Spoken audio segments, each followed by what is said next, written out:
Murder by Experts.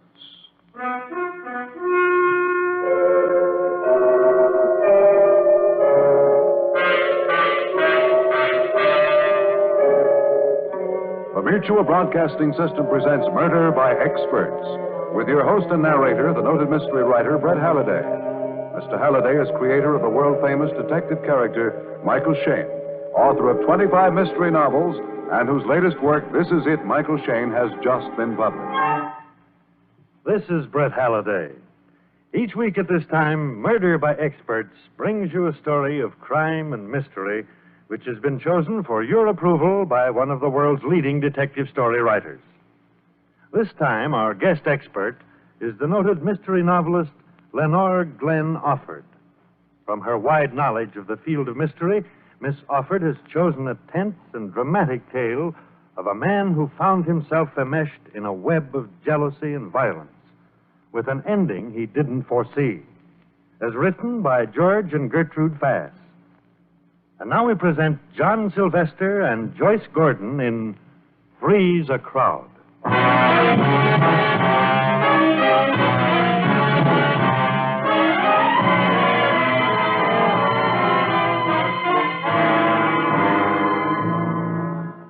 A suitcase full of clothes and 100 arrangements of pop tunes sure can get heavy on a hot day. My arms felt as if they'd been unhinged at the joints by the time I'd walked a mile from the main road to the Hedge Hop Inn. It was a long, low, white building, sitting back about 100 feet from the road. This was it. The roadhouse where I would spend the next 3 months pounding the ivories. At this hour of the morning, the entrance hall was empty, and so was the dining room. I walked straight through and pushed open a swinging door that looked as if it might lead into the kitchen. It did. Hello. Oh, hiya. Where'll I find Mr. Hedges? Oh, he'll be around. You the new piano player? That's right. Dick Starr's the name. Oh, Gus Peters. I'm the cook. Oh, glad to know you, Gus. Rest your weary limbs. Thanks. He didn't meet you at the bus stop, eh? Nope. Yeah, knew he wouldn't. More important things to tend to. Well, how about a cold beer? You look as if you need it. No beer, thanks. Well, I'll have a glass of milk if it's handy. And a sandwich. Milk? You sure you're the new piano player? Well, I said I was.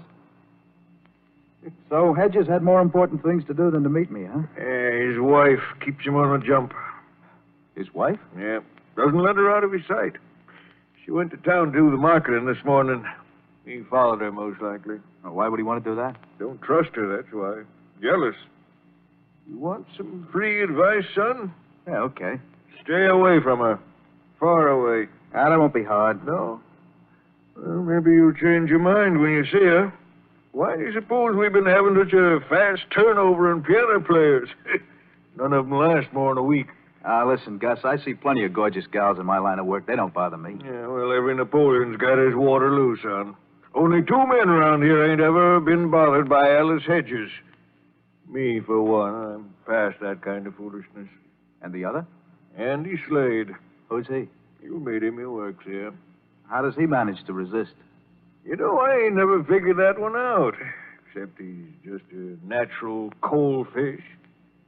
Hey, leave your stuff on the porch, Dick? Uh-huh. Well, I'll take it to your room. You're in the attic right next to me. Oh, swell, but never mind lugging up that stuff. Oh, it's all right, son. I'm going up anyway. You just sit here and finish. Gus went out and left me alone with my sandwich and milk. A couple of minutes later, I found out what he'd been driving at. The door from the dining room swung open and a girl came in carrying some packages. She walked over to the table and put them down before she said anything. And I had time to get a good look at what was probably the most beautiful woman I'd ever seen. Hello.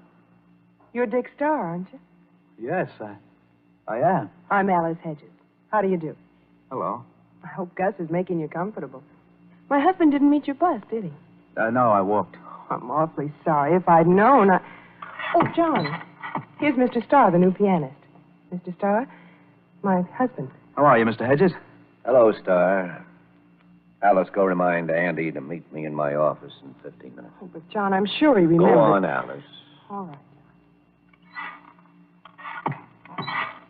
Listen to me, Star. You're new here. Yes. Now get this into your head and get it in good the first time.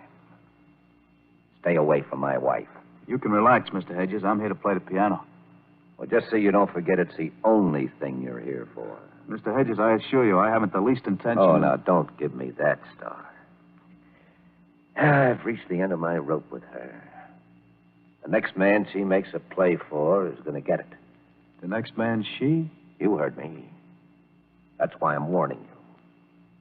Now, if you want to stay healthy, keep clear of her. Enough said? Enough said. Okay.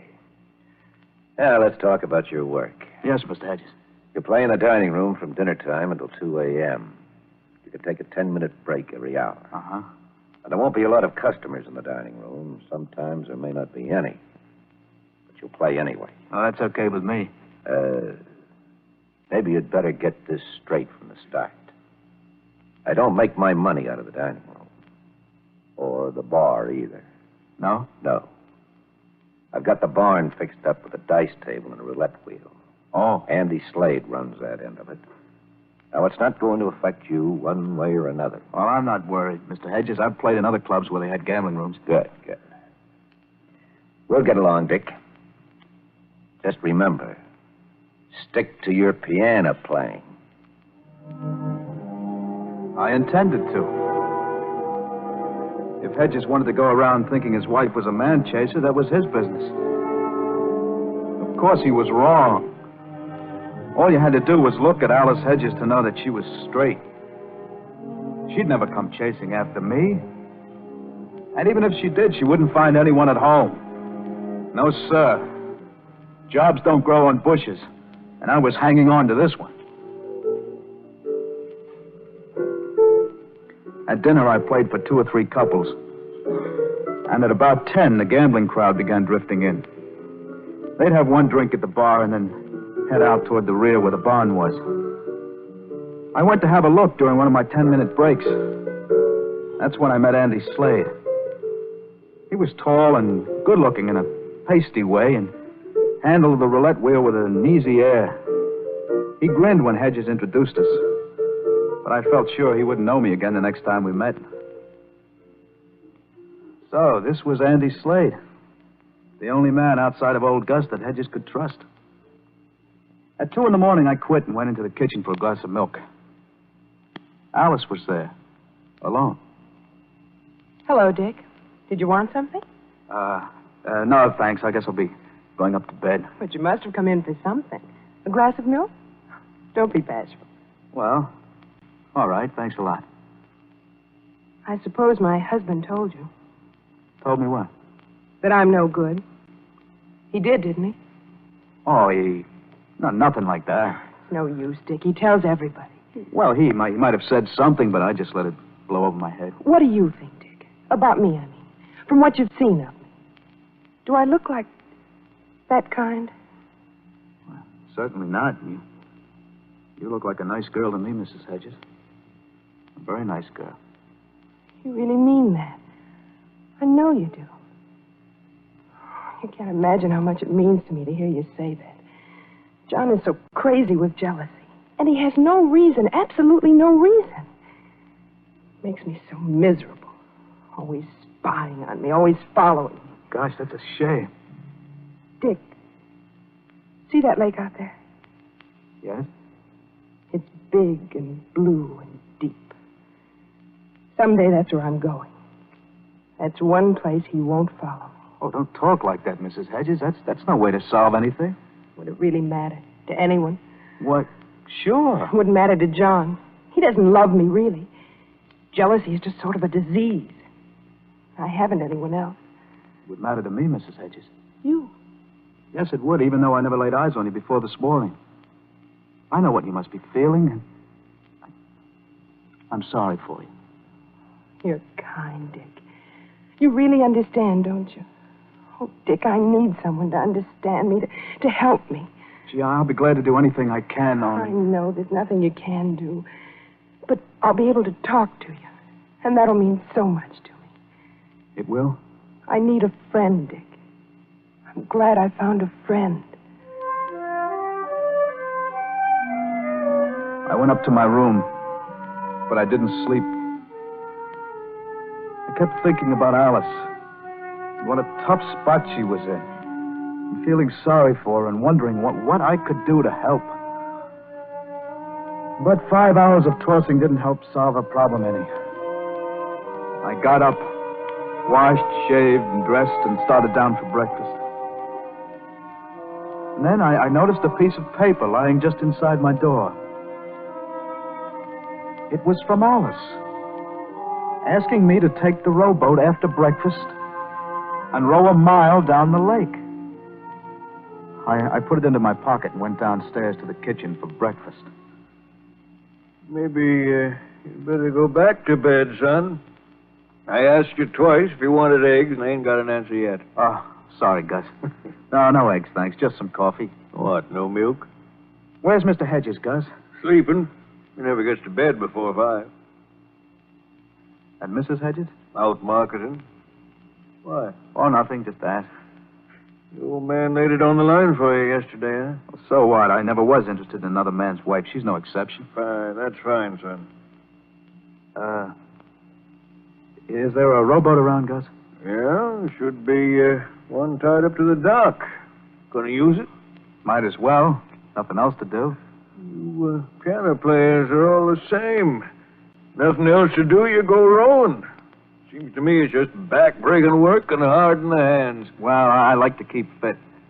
Are the oars in the boat? Yeah? Say, Dick, maybe you'd better chop some wood for exercise. I could use some kindle. No, thanks. I'm going rowing. A stiff breeze at my back made the going tough. And even though the morning was cool, I'd worked up a good sweat before I'd been out 10 minutes. Maybe I'd have done better to have stayed home and chopped kindling for old Gus. But she needed a friend. I couldn't let her down.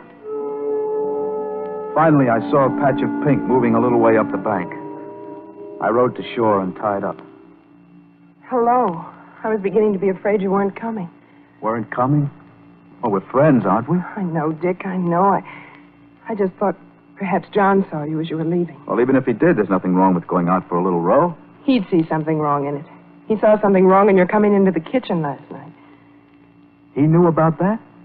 But he was in the barn. He knew. He always knows. He was furious. But why?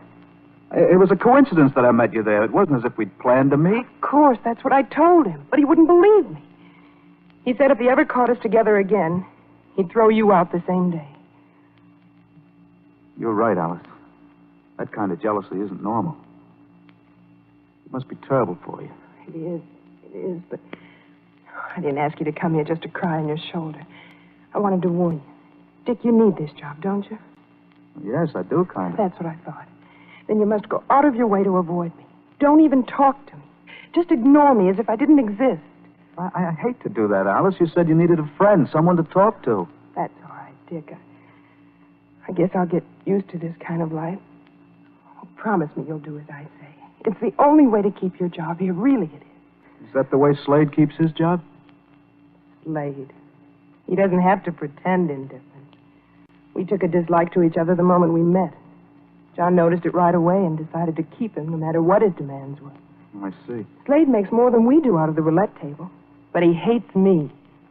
And that entitles him to anything he wants as far as John's concerned. Well, Alice, I can't hate you even to please a crazy, jealous husband. Dick, please.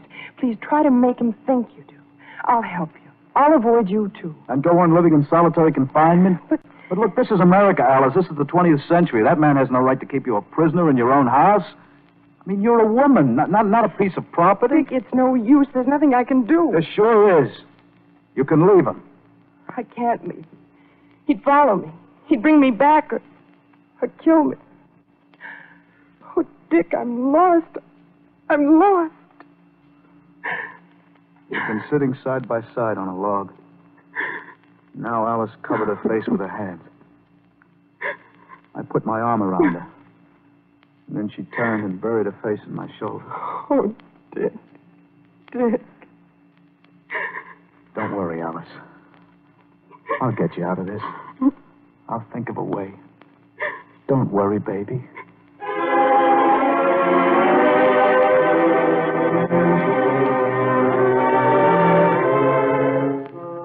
Alice, driving the car, got back to the inn sooner than I did in the rowboat.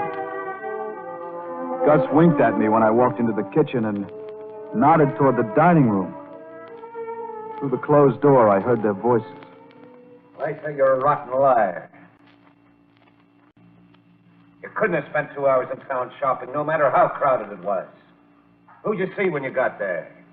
What man were you sweet-talking to this time? I swear I didn't talk to any man in town, John. You're a liar, and you're a two-timer. That'll show you. That low down. Take it easy, son. I'll break his neck. Don't be a fool. You know he ain't altogether wrong, don't you? He is wrong. He's a lunatic. That's what he is. Well, maybe he is and maybe he ain't. But she's his wife, and you've got no call butting in. I'll butt in, all right. In my own time and in my own way.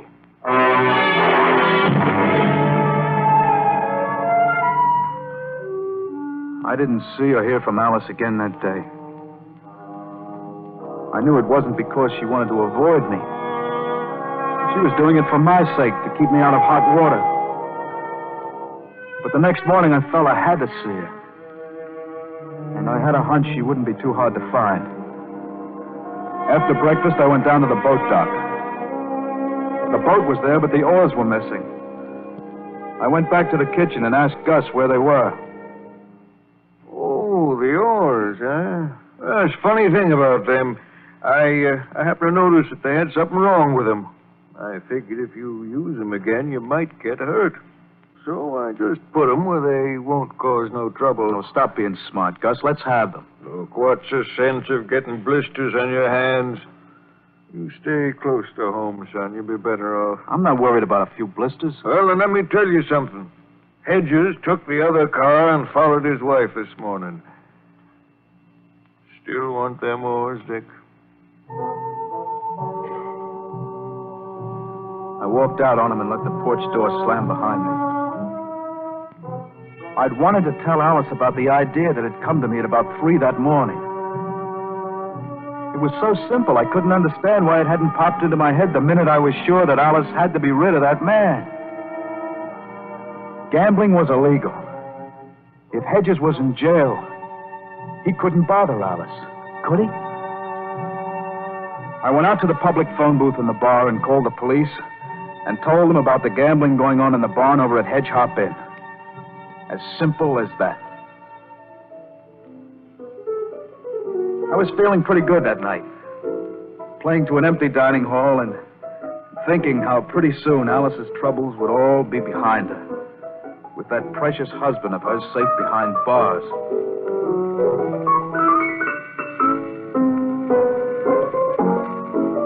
Along about 11 o'clock, the door from the entrance hall opened, and Alice came in a fluffy blue evening gown. She walked quickly through the room without stopping. But as she passed by my piano on her way to the kitchen, she managed to whisper. On the boat dock, Dick, at 12. I kept on playing as if nothing had happened. But inside me, a voice kept singing. She loves you, Dick. She tried to keep away, but she couldn't. She loves you. She'd never risk a rendezvous on the boat dock if she didn't. She loves you. Just as you love her.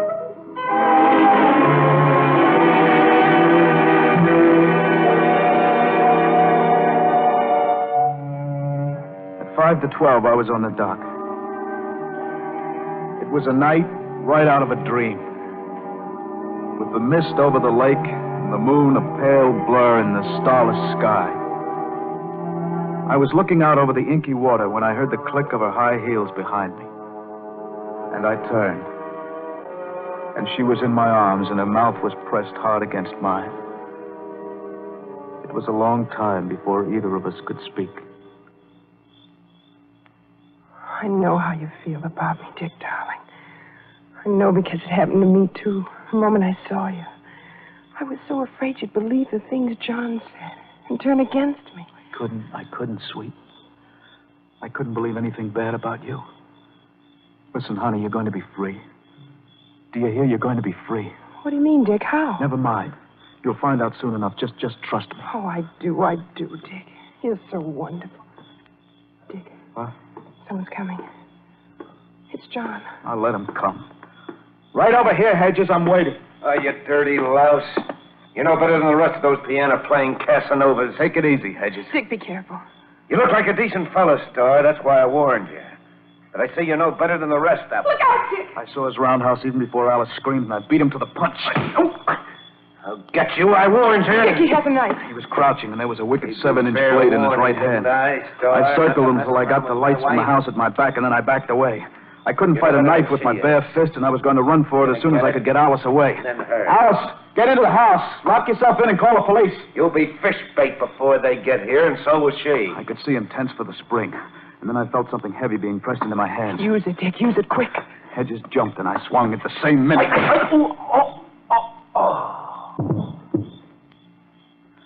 I must have crushed his skull in because he fell like a sack of flour. In the darkness, I saw Alice bending over him. She stood up slowly. He's dead. You killed him, Dick. He's dead. Don't worry, darling. It'll be all right. It was self-defense. It was either him or me. I know it, Dick, but the police will think it's murder. What do we do? We'll get the police ourselves and tell them just how it happened. That's what we'll do. No. They won't believe you. We need time, Dick. Time to think. No, that's not good, Alice. If we try to cover For up... my sake. Once the police get here, you're lost. They'll never believe us. What's your idea? Hide him. Get him out of sight. Then we can make up a story. Hide him? Where? I don't know. Wait a minute. His car. It's parked at the end of the dock. Okay. The luggage compartment. Listen. I think I hear someone.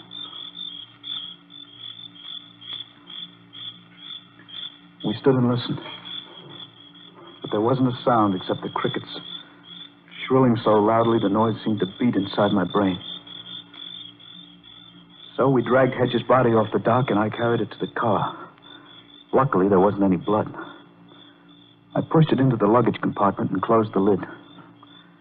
It would be safe there until I could think of something to do with it. Then we separated. I went back to my piano while Alice gave the people gambling in the barn some story about Hedges suddenly getting sick.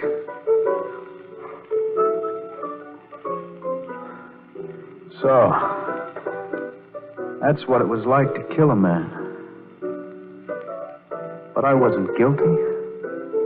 I wasn't guilty of anything except a natural instinct for self-preservation. No jury would convict a man for trying to save his own life. Then why did I hide the body?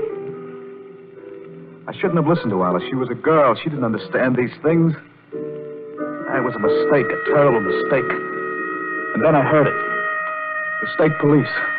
I jumped up from my piano and started for the barn. And then I remembered they weren't coming for me. They were coming to investigate that tip I'd given them about the gambling. So I stayed where I was in the dining room, listening to the racket and commotion as the troopers closed in on the barn.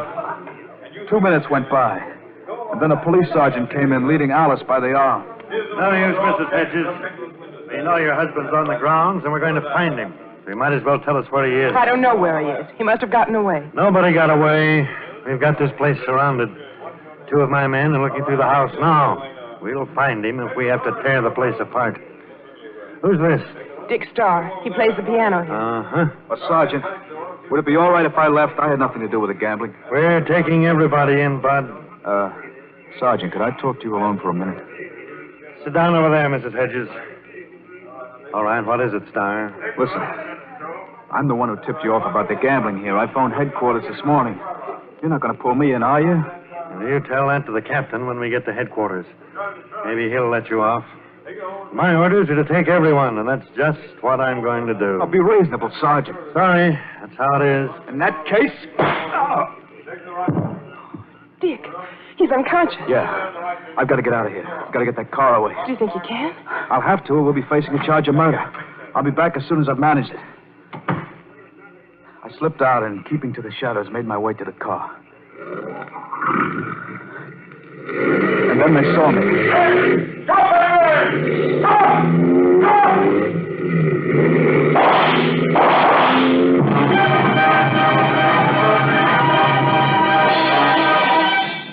I got out on the road and stepped on the gas. Behind me, I heard the roar of motorcycles as some of the troopers came after me. I kept my lights off, hoping to lose them in the dark when I hit the highway. But if they couldn't see me, I couldn't see anything at all. The black outside came rushing at me. And suddenly the ground fell away. The last thing I heard was a crash of glass.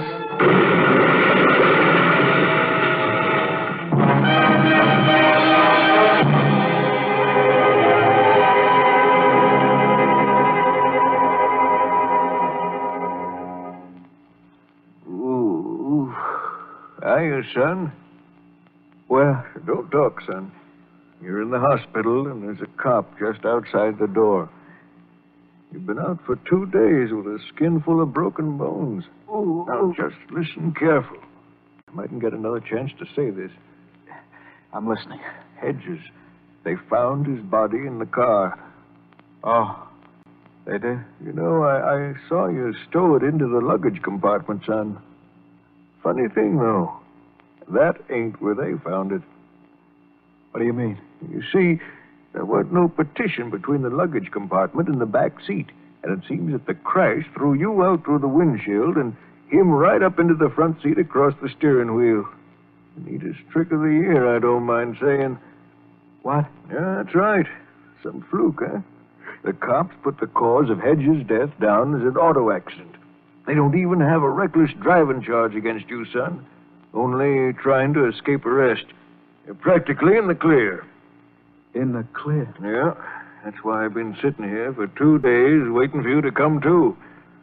Couldn't let you spill the beans. Oh, that's great. It's wonderful. What about Alice? You still got her on your mind, eh? Well, I hate to tell you this, but you better forget about her. What do you mean? What do you mean forget about her? We're in love. Yeah, maybe you are. She ain't. She framed that fight with Hedges. Are you crazy? She knew he was following her when she went down to the dock to meet you. She knew he'd pull a knife, and she had the club handy for you to use. She'd come out on top no matter which one of you won. Where is she? Now, son, ain't I telling you? If you killed him, that was okay with her.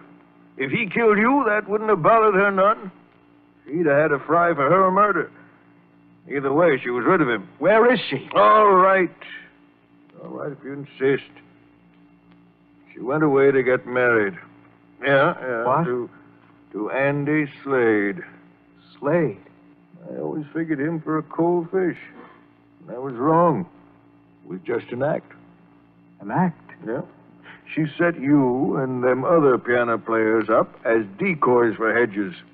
But all the time, it was Slade she was after.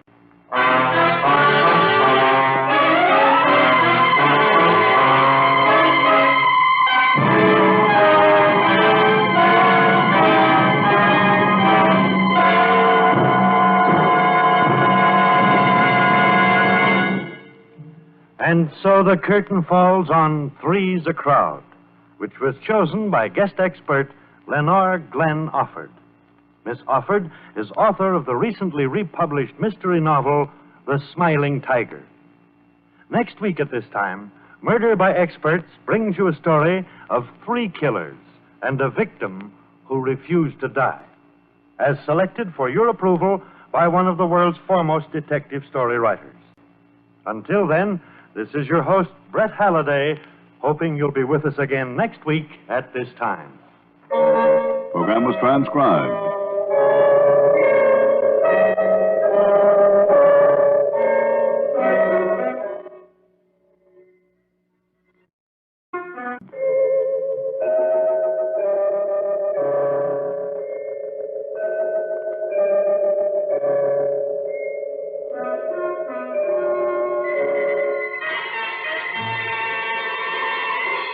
Murder by Experts.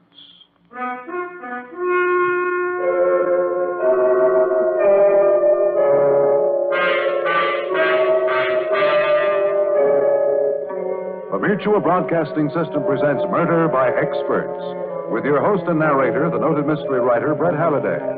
Mr. Halliday is creator of the world-famous detective character, Michael Shayne, author of 25 mystery novels, and whose latest work, This Is It, Michael Shayne, has just been published. This is Brett Halliday. Each week at this time, Murder by Experts brings you a story of crime and mystery which has been chosen for your approval by one of the world's leading detective story writers.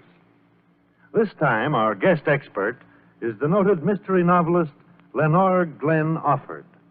From her wide knowledge of the field of mystery, Miss Offord has chosen a tense and dramatic tale of a man who found himself enmeshed in a web of jealousy and violence, with an ending he didn't foresee, as written by George and Gertrude Fass. And now we present John Sylvester and Joyce Gordon in Freeze a Crowd.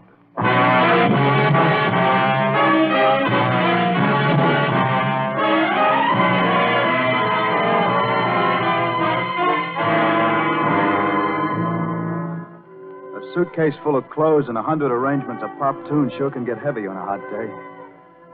My arms felt as if they'd been unhinged at the joints by the time I'd walked the mile from the main road to the Hedge Hop Inn.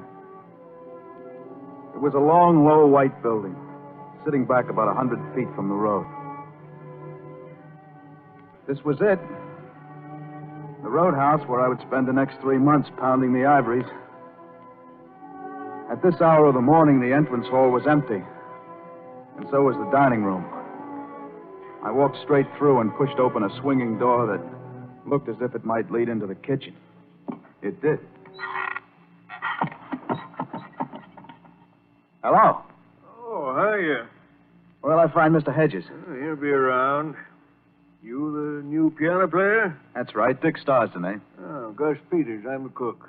Oh, glad to know you, Gus. Rest your weary limbs. Thanks.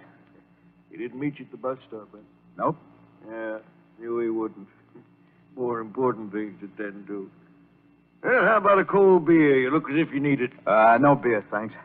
But I'll have a glass of milk if it's handy.